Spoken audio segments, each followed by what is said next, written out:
ठंड में गरीब बहू का जुगाड़ू ससुराल। कुमकुम आज तो बहुत ठंड है, मुझे तो कपकपी हो रही है। दीदी मुझे भी बहुत ही ठंड लग रही है, इतनी ठंड की मैं कुछ काम करने का सोच भी नहीं पा रही। कल के मुकाबले में आज तो बहुत ही ज्यादा ठंड बढ़ गई है। जरा सोचो, दिन में अगर इतनी ठंड है तो सोचो रात के समय कितनी ठंड लगेगी।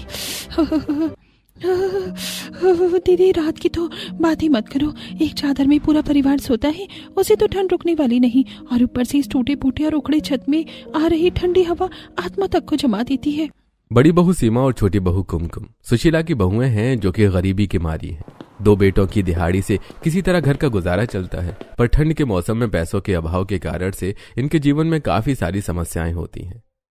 बिस्तर के पास खड़ी सुशीला सब सुन रही होती है और हमारे गरीब परिवार में सभी सदस्यों को कितनी परेशानी उठानी पड़ती है। काश हम भी थोड़े पैसे वाले होते तो दूसरे की लाई बेटी को भी सुख दे पाते। दोनों बहुएं बात कर ही रही थीं कि तभी सुशीला बिस्तर पर से उठकर दोनों बहू के पास चली जाती है। बहू यहाँ खड़ी क्या कर रही हो, चाय बन गई क्या? नहीं माँ जी, अभी तो चूल्हा भी नहीं जला है। अभी तक चूल्हा नहीं जलाया? जल्दी चूल्हा जलाओ और गर्मा गर्म चाय बनाओ। सुबह सुबह की ठंड में बिना चाय के तो नींद नहीं खुलने वाली है। नहीं माँ जी, अभी तो हम लोग चूल्हा नहीं जला सकते हैं, हमारी सारी लकड़ियाँ भीग गई हैं। लकड़ियाँ भीग गई? लकड़ियाँ कैसे भीग गई हैं? तुम्हें तो पता ही है, तुम्हारे ससुर जी जंगल से लकड़ियाँ लेके आते ही होंगे और आते ही चाय मांगेंगे। माँ जी रात को इतनी ओस गिरी है कि बाहर रखी हमारी सारी लकड़ी जलने लायक नहीं है अभी। बहुओं, मैंने तुम्हें पहले भी बताया, अब ठंड आ गई है, शाम होते ही बाहर की सारी चीजों को अंदर कर लिया करो, जैसे कपड़े, लकड़ियां और पानी, वरना कपड़े और लकड़ियां भीग जाएंगे और पानी तो बर्फ जितना ठंडा हो जाता है, जिसको छूने पर ठंड के मारे जान ही निकल जाएगी। पुरुषोत्तम और उसकी बेटी सपना सिर पर लकड़ी का बोझा लिए कांपते हुए घर में आते हैं। आ गए आप? अरे नहीं, ये तो मेरा भूत है, मैं तो अभी ठंड में लकड़ी काट रहा हूँ। तुम्हारी उम्र है मजाक करने की, बच्चों के सामने मजाक करते हो। अरे भड़कती क्यों हो, बच्चे भी तुम अपने ही हैं। लाओ बहू, गर्मा गर्म चाय पिला दो। इतनी ठंड में लकड़ियां काट के तो हाथ सुन्न पड़ गए हैं और ठंड से तो पूरा शरीर जम गया है। बापूजी अभी तक तो चाय नहीं बनाई है, सूखी लकड़ियां ही नहीं थी। तभी सुशीला अपना जुगाड़ू दिमाग चलाती है और चूल्हा जलाने के लिए कुछ कागज के गत्ते लेकर आती है और अपनी बहू को देकर कहती है, बहू इन कागज के गत्ते से चूल्हा जलाओ, इसकी आंच में चाय बन जाएगी। वाह माँ जी, क्या जुगाड़ लगाए है, आप तो बहुत जुगाड़ू हैं, हमारे दिमाग में तो ये ख्याल आया ही नहीं। सीमा सुशीला बात कर ही रही थी कि तभी कुमकुम कहती है, माँ जी दीदी चाय बनाने के लिए तो दूध ही नहीं है हमारे घर में, इतने पैसे मांगे थे पर इनके पास पैसे नहीं थे। अरे कोई बात नहीं बेटी, तू अदरक वाली कड़क चाय ही काली वाली पिला दे। ठीक है बापूजी, मैं अभी चाय बनाकर लाती हूँ। सीमा और सुशीला पैसों की तंगी के कारण दूध और रोजमर्रा की जरूरी सामान भी नहीं खरीद पाते थे। कई बार बच्चों का मन मार कर बच्चों को सुलाना पड़ता है और ठंड में तो चूल्हा जलाना भी मुश्किल हो जाता है। सुशीला के कहने पर बहुएं चूल्हे पर कागज के गत्ते जला के घर में सबके लिए गर्मा गर्म चाय बनाती हैं और सबको गर्मा गर्म चाय पिलाती हैं। चाय पी के वाह बहू, क्या चाय बनाई है, पूरे शरीर में गर्माहट आ गई। हमारी दोनों बहू के हाथ में जादू है, जादू, कुछ भी बनाती है स्वादिष्ट ही लगता है, भले ही चाय क्यों ना हो। ठंड शुरू हुए अभी 1 महीना ही हुआ है और ठंड अपने पूरे जोरों पर है। इस ठंड में एक दिन छोटी बहू, बड़ी बहू, बच्चों को नहला दो, सुबह से मिट्टी में खेल रहे हैं, गंदे हो गए होंगे। माँ जी मैं तो बच्चों को नहला दूं, पर बच्चे नहाना चाहिए तब ना। नहीं नहीं, मुझे नहीं नहाना, पानी तो बर्फ की जैसे ठंडा है और नहा के पहनने के लिए मेरे पास गर्म टोपी भी नहीं है, मैं नहीं नहाऊंगा। कुछ नहीं होता बेटा, ठंड है तो पानी भी तो ठंडा होगा ही ना, नहाना तो तुम्हें पड़ेगा ही, इस तरह थोड़ी ना रह सकते हो। और इस बार मैं तुम्हें गर्म टोपी दिलाऊंगी अगर नहा लेते हो तो। सीमा राहुल को समझाई रही होती है कि कुमकुम अंदर से बाहर आती है। क्या हुआ दीदी, राहुल क्यों चिल्ला रहा है? देखो ना, मिट्टी में खेल कूद के कितना गंदा कर लिया है खुद को, और अब नहाते समय कहता है ठंड लगती है, पानी ठंडा है। तो पानी गर्म कर दो ना, फिर मैं नहा लूंगा। मैंने मना किया है ना तुझे पता है ना हमारे घर में गैस चूल्हा नहीं है, या फिर पानी गर्म करने वाला रॉड जिससे पानी गर्म कर दो, और चूल्हा दोबारा जलाने के लिए काफी समय लगेगा और काफी लकड़ियां पानी गर्म करने में बर्बाद हो जाएंगी। कुमकुम को इस छोटी सी समस्या का एक बहुत ही अच्छा उपाय समझ में आता है। कुमकुम एक बड़े से बर्तन में पानी भर के धूप में रख देती है और फिर थोड़ी देर बाद, बस इतनी सी बात दीदी, इसका तो एक बहुत ही आसान उपाय है मेरे पास। कैसा उपाय? क्या उपाय है? हम लोग एक पतीले में पानी लेकर सूरज की गर्मी में रख देते हैं। कुछ देर बाद पानी सूरज की गर्मी से ही गर्म हो जाएगा। वाह देवरानी जी, क्या जुगाड़ लगाया है। चाची आप तो जीनियस हो, जीनियस। इसी तरह के जुगाड़ से सुशीला पैसों की तंगी से लड़ाई करती है। इसी तरह कुछ दिन और बीतते हैं और ठंड कड़ाके की पड़ने लगती है। हे भगवान, क्या कड़ाके की ठंड गिर रही है। इस साल तो काफी ठंड है, ऊपर से हमारा ये टूटा फूटा घर जिससे यहाँ वहां से हवा आती रहती है। अरे सही कह रही हो भाग्यवान, हमारे पास इतने पैसे भी नहीं है कि हम इस घर को ठीक करा सके। अपने बुजुर्ग सास ससुर की बातें सुनकर ठंड में हो रही खराब हालत को देखकर सीमा कहती है, कुमकुम, हमें अपने परिवार को ठंडी हवाओं से बचाने के लिए कुछ जुगाड़ लगाना पड़ेगा। घर की छत और दीवारों को ठीक करना पड़ेगा ही, जिससे रात में वहां से ठंडी हवाएं ना आए।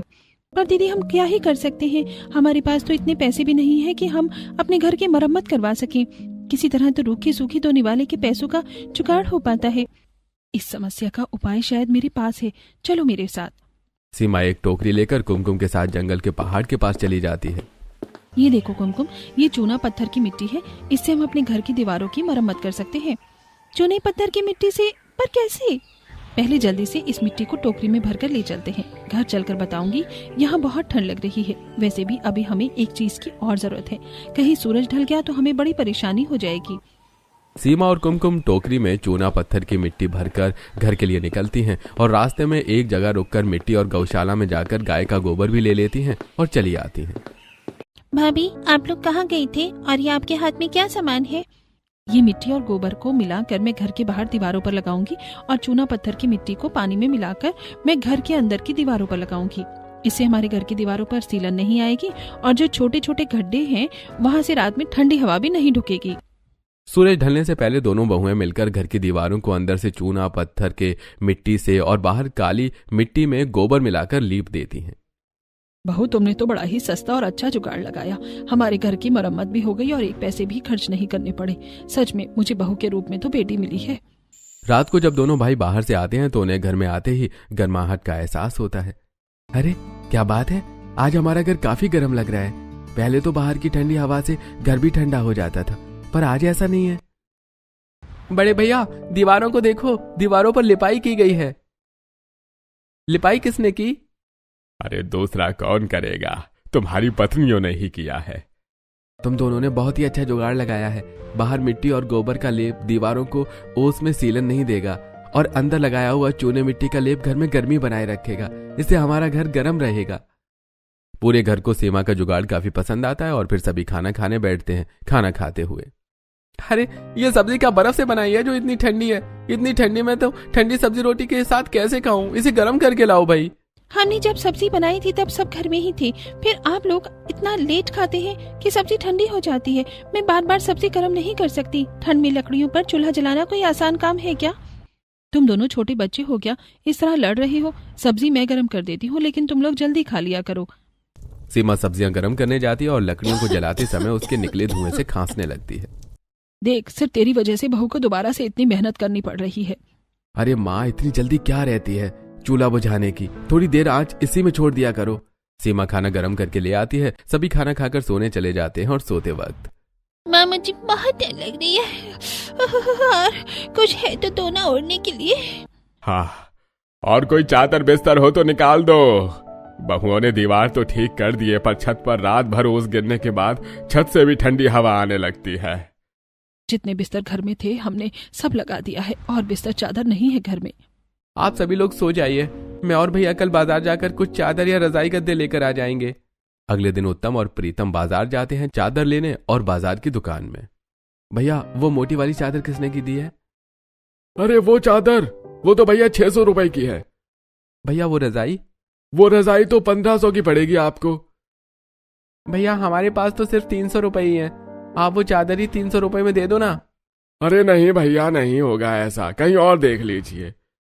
पूरे बाजार में खोजने के बाद भी वो उत्तम और प्रीतम को 300 रुपए में मोटी चादर नहीं मिलती है। हताश और निराश होकर वो लोग घर चले आते हैं। क्या हुआ, मिला चादर? हमें पूरे बाजार में ठंडी की चादर नहीं मिली। कोई बात नहीं बेटा, निराश मत हो, हम कुछ ना कुछ कर लेंगे। सीमा और कुमकुम अपने पतियों का निराश देखकर कुछ जुगाड़ लगाने का निश्चय करती हैं। दीदी मुझे थोड़ी बहुत सिलाई कढ़ाई का काम आता है। घर में जो पुरानी साड़ियाँ और कपड़े हैं उनसे मैं एक खोल बना सकती हूँ। हाँ, मेरे पास मेरी 2 पुरानी साड़ी रखी हुई है जो मुझे फिट नहीं होती और उसका रंग भी खराब हो गया है। हाँ, और मेरे पास भी इनके और तुम्हारे पतियों के कुछ पुराने कपड़े पड़े हैं, कुछ काम आएगा सोचकर मैंने फेंका नहीं। बस तो फिर दे रहा, हम अभी ही अपने परिवार के लिए एक रजाई बनाएंगे। आप लोग अपने अपने सामान लेकर आइए। कुमकुम के कहने पर सीमा अपने पुरानी 2 साड़ी और सुशीला अपने पति और अपने दोनों बेटों के कुछ फटे पुराने कपड़े लेकर आती हैं और कुमकुम साड़ियों से एक खोल तैयार करके सभी पुराने कपड़ों को सजाकर उसमें भर देती है। रजाई तैयार तो हो जाती है लेकिन मुलायम नहीं थी। हमने अपनी रजाई तो लगभग पूरी कर ही ली है, पर ये ओढ़ने लायक अभी भी नहीं है। रजाई में मुलायमपन उसमें भरी हुई रुई से आती है। अब हमने कपड़े भरे हैं, हमें रुई जैसा कुछ मुलायम चीज चाहिए, तभी हमारी रजाई मुलायम होगी। मेरे पास एक आइडिया है, अगर हम इसमें कपड़ों की कतरन डाल दें तो शायद हमारा काम हो जाए। पर हमें कपड़ों की कतरन मिलेगी कहाँ से? उसकी चिंता आप मत कीजिए, कपड़ों की कतरन मैं लेकर आती हूँ। सपना अपनी माँ को लेकर कपड़ों की कतरन लेने अपने भाइयों के कारखाने में चली जाती है, जहाँ उसे काफी सारी कपड़ों की कतरन मिल जाती है। सारी कतरनों को लेकर वो घर चली आती है। अब बनेगी ना हमारी रजाई। अब हमारे परिवार को ठंड में सिकुड़ कर रहने की और सोने की जरूरत नहीं है। सपना की लाई कतरन को सीमा और कुमकुम रजाई में भरकर चारों तरफ से पक्की सिलाई कर देती है। फिर रात में सोते समय, चाची आप लोगों ने तो बड़ी गर्म रजाई बनाई है, ये रजाई कितनी मुलायम है। मान गए बहू तुम्हारी जुगाड़ बुद्धि को। हमारे गरीब परिवार को तुम 2 बहुएं ही संभाल सकती हो। बहू, हमने ओढ़ने के लिए रजाई तो बना ली, पर जमीन पर बिछाने के लिए हमें कुछ चाहिए होगा, वरना इस रजाई का कोई फायदा नहीं होगा। अभी के लिए आप लोग इसी में सो जाइए, कल हम जमीन पर कुछ बिछाने का भी इंतजाम कर देंगे, फिर आप लोगों को तकलीफ नहीं होगी। दीदी, कल आपने जमीन पर बिछाने के लिए कुछ इंतजाम करेंगे बोल तो दिया, पर हम करेंगे क्या? अभी तो मैंने सोचा नहीं है। फिलहाल के लिए तो घर में आटा दाल चावल कुछ भी नहीं है। बाजार चलो, कुछ सब्जियां और अनाज लेकर आते हैं। सीमा और कुमकुम थोड़े पैसे लेकर बाजार से जरूरत का सामान लेने जाती हैं। सारा सामान खरीदने के बाद, वो देखो ना दीदी, कितनी रंग बिरंगी सुंदर सुंदर चटाइयाँ हैं। एक चटाई ले लीजिए नीचे बिछाने के लिए। हमारे पास इतने पैसे नहीं है कि हम चटाइयाँ खरीद सके। रोटी चटनी खाकर तो दिन बीत रहे हैं, उसमें इतनी महंगी चटाई कैसी आएगी? हमें कुछ जुगाड़ बुद्धि ही लगानी पड़ेगी। इतनी महंगी चटाई तो हम लोग खरीद नहीं सकते। दीदी, मेरे पास एक जुगाड़ है। जुगाड़? क्या जुगाड़ है, जल्दी बताओ। हम लोग जमीन पर बिछाने के लिए चटाई की जगह कागज के कुछ गत्ते का इस्तेमाल कर सकते हैं, जो माँ जी ने हमें चूल्हा जलाने के लिए दिए थे। पर हमें जमीन पर बिछाने के लिए कागज के गत्ते मिलेंगे कहाँ से? रद्दी वाला तो काफी पैसे मांगेगा। एक उपाय आया है दिमाग में, हम रद्दी वाले से न खरीद के दुकानदारों से जाकर एक एक मांग लेते हैं। एक गत्ते के पैसे तो वो लोग नहीं ही मांगेंगे हमसे।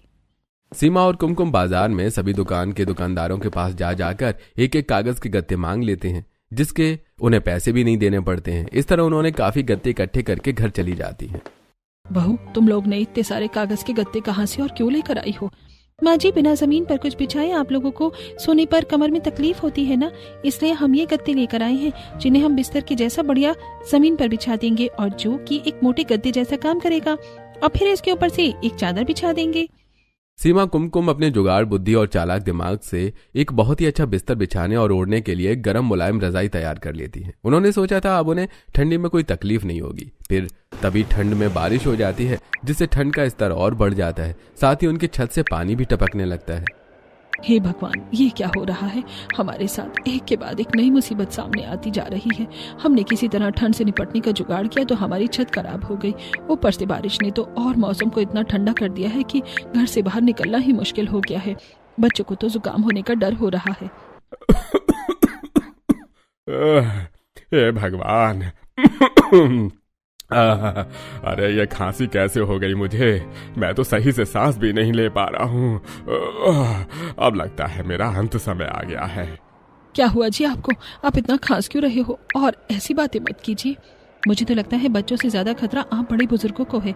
हो सकता है बाबूजी को ठंड लग गई हो। हमें इन्हें अस्पताल लेकर जाना चाहिए, इससे पहले कि इन्हें कुछ हो। हमें डॉक्टर की सलाह ले लेनी चाहिए। पुरुषोत्तम की हालत खराब होते देखकर दोनों बहुएं तुरंत ही उन्हें लेकर सरकारी अस्पताल पहुंच जाती हैं। देखिए, चिंता की कोई बात नहीं है। बड़े बुजुर्गों को अक्सर मौसम बदलने पर इस तरह से खांसी सर्दी हो जाती है। आप लोगों को बस इनका अच्छे से ख्याल रखना है ताकि इन्हें ठंड न लगे। इनके शरीर को गर्म रखिए, गर्म कपड़े पहनाइए और हो सके तो पीने के लिए गर्म पानी ही दीजिए। डॉक्टर की बात सुनकर घर में सब गंभीर माहौल हो जाता है। सभी पुरुषोत्तम की तबीयत को लेकर परेशान हो जाते हैं। अब मैं क्या करूंगी? मैं इनकी सेहत से खिलवाड़ नहीं कर सकती, पर मेरे पास तो इनके इलाज के पैसे भी नहीं हैं। आप इतनी चिंता क्यों कर रही हैं? डॉक्टर ने कहा है बापूजी का बस ख्याल रखना है। उन्हें अभी कुछ नहीं हुआ है, उन्हें किसी दवाई की जरूरत नहीं है, उन्हें बस घर में रहकर आराम करने की जरूरत है। कल से बापूजी सुबह लकड़ियाँ लेने नहीं जाएंगे, लकड़ियाँ लेने हम और दीदी चली जाएंगी। आप और अपना बाबूजी का ख्याल रखिएगा। हाँ माँ जी, आपको चिंता करने की कोई जरूरत नहीं है, आप बेफिक्र हो जाइए, बापूजी को कुछ नहीं होगा, हम सब है ना बापूजी के साथ। सीमा और कुमकुम के दिलासा देने पर सुशीला को थोड़ी शांति मिलती है और वो चैन की सांस लेती है। पर पुरुषोत्तम की खराब तबीयत के बारे में कुमकुम और सीमा अच्छे से जानते थे कि अब अगर उन्हें ठंड लगी तो बापूजी का बचना मुश्किल होगा। इसलिए कुमकुम, हमने घर की दीवारों को और सोने के लिए गर्म बिस्तर का जुगाड़ तो कर लिया, पर अगर एक बार बापूजी की तबीयत बिगड़ी तो उसका जुगाड़ हम लोग नहीं कर पाएंगे। बापूजी को ठंड न लगे इसके लिए हमें सबसे पहले टपक रही छत को ठीक करना पड़ेगा। ठीक तो करना पड़ेगा, पर हम छत को ठीक करेंगे कैसे? माँ जी ने एक बार बताया था कि जब उन्होंने ये घर बनाया था तब धान और गेहूं की भूसी और बिचाली थी और आपस में बांधकर छत बनाया था। हम भी वैसा ही करेंगे और पानी अंदर ना आए इसके लिए हम उसके ऊपर से एक बड़ी मोटी सी पन्नी भी बिछा देंगे और सभी कोनों से बांध देंगे। धान गेहूं की भूसी और बिचाली तो ठीक है, पर हमें बड़ी सी पन्नी कहाँ मिलेगी? ये तो अभी मैंने सोचा नहीं है। छत ढक सके इतनी बड़ी पन्नी दुकान में ही मिलेगी, पर महंगी मिलेगी, जो कि हमें खरीदनी पड़ेगी और इतने पैसे हमारे पास है नहीं। प्लास्टिक का जुगाड़ कैसे होगा ये बाद में सोचेंगे, पहले छत ढकने के लिए धान की भूसी और बिचाली का इंतजाम करते हैं। कुमकुम और सीमा छत की मरम्मत करने के लिए कुछ जुगाड़ देखने चले जाते हैं। बिचाली तो हमने चक्की दुकान से ली, पर अब प्लास्टिक का क्या करें? पहले घर चलते हैं, छत को ठीक करने के बाद छत को कैसे ढकना है ये सोचेंगे। आटा चक्की की दुकान से गेहूं की बिचाली मांग कर घर ले आते हैं। समय कुमकुम को बड़े बड़े नारियल और केले के पेड़ दिखते हैं और उसके दिमाग में एक जुगाड़ आता है। दीदी, छत ढकने का एक बहुत ही सस्ता और टिकाऊ जुगाड़ मिल गया है। वो देखिए, केले और नारियल के पत्ते कितने बड़े बड़े हैं। बड़ी सी प्लास्टिक की जगह अगर हम केलों और नारियल के पत्तों की बिचाली को ढक दें तो केलों के पत्तों पर लगी मोम पानी अंदर आने से रोकेगी और पानी छत से नीचे बह जाएगा। वाह कुमकुम, क्या दिमाग दौड़ाया है, ये आइडिया सही है। वो देखो, कुछ नारियल और केले के पत्ते नीचे गिरे हैं, इन्हें ही ले लेते हैं। प्राकृतिक ठंड से लड़ने के लिए सीमा और कुमकुम भी प्रकृति से ही चीज लेकर ठंड से अपना बचाव कर रही हैं। सीमा और कुमकुम ने धान और गेहूं की बिचाली को आपस में मजबूती से बांधकर पूरी छत पर लगा दिया। फिर उसके ऊपर से नारियल के पत्ते और केले के पत्तों को चढ़ा दिया। पत्ते उड़ न जाएं इसलिए उन्हें हल्की हल्की चीजों से चाप दिया। सीमा और कुमकुम के जुगाड़ से अब उनके घर का छत पहले से भी ज्यादा मजबूत और टिकाऊ हो गया था। अब ना ही तो बाहर की ठंडी हवा अंदर आ रही थी और ना ही अब पानी ही टपक रहा था। मेरी दोनों बहुएं तो जुगाड़ू नंबर 1 हैं। घर की कितनी ही बड़ी परेशानी क्यों ना हो, मेरी दोनों बहू के पास इसका जुगाड़ जरूर होता है। भाभी, वाकई आप लोगों का तो जवाब ही नहीं है। बहुत सारी चीज तो सही है, पर इनके लिए हमेशा गर्म पानी और उनके शरीर को हमेशा गर्माहट देने रखने के लिए हमें कोई जुगाड़ करना पड़ेगा, क्योंकि हमारे पास हीटर तो है नहीं कि बापूजी को हीटर के सामने बिठा दे। हमें घर को हमेशा गर्म रखना पड़ेगा और साथ ही इन्हें सही समय पर इनके गर्मा गर्म खाने की व्यवस्था भी करनी पड़ेगी। इन सब बातों की जिम्मेदारी मैं तुम दोनों बहुओं को देती हूँ। माँ जी, आपको चिंता करने की कोई जरूरत नहीं है। बापूजी का पूरा ख्याल रखने की जिम्मेदारी हम दोनों लेती हैं। घर में आते ही सीमा और कुमकुम देखती है कि पुरुषोत्तम काफी जोरों से ठंड से कांप रहे हैं। अरे जल्दी कोई कुछ करो, मेरे पति को इतनी ठंड कैसे लगने लगी अचानक से, जल्दी कोई कुछ तो करो। माँ जी, आप घबराइए मत, मैं अभी थोड़ी सी आग जला देती हूँ, उसकी गर्मी से बापूजी को ठंड लगना बंद हो जाएगा। आग जलाओगी तो ध्यान रखना कि आग ज्यादा बड़ी ना हो। हमारी घर की छत भूसी और बिचाली से बनी हुई है, तुरंत आग पकड़ लेगी। इसका उपाय मैं बताती हूँ। हम आग न जला के गोबर के उपलों को जला सकते हैं। ये कमरे में गर्मी बनाए रखेंगे और इससे आग लगने का भी खतरा नहीं रहेगा। सुशीला के कहे अनुसार सुशीला की दोनों बहू ने एक छोटे से बर्तन में 2-4 गोबर के उपले रखकर जला दिए और बापूजी के पास ले जाकर रख दिया। थोड़ी देर में बापूजी को ठंड लगना कम हो गया और उनकी कंपकपी भी खत्म हो गई। अब थोड़ी सी राहत मिली है। मुझे तो ऐसा लग रहा था कि जैसे किसी ने बर्फ की सिल्ली में बंद कर दिया हो। आपको ज्यादा बात करने की जरूरत नहीं है, चुपचाप सो जाइए और आग की ताप लीजिए। सीमा और कुमकुम की सूझबूझ से घर की मरम्मत भी हो जाती है, जिससे घर में ठंडी हवा घुस नहीं पाती और घर को गर्म रखने का उपाय भी दोनों बहुओं ने ढूंढ ही लिया था। पर गोबर के उपलों से बहुत ही धुआं निकलता है, जिससे पुरुषोत्तम को खांसी आने लगती है।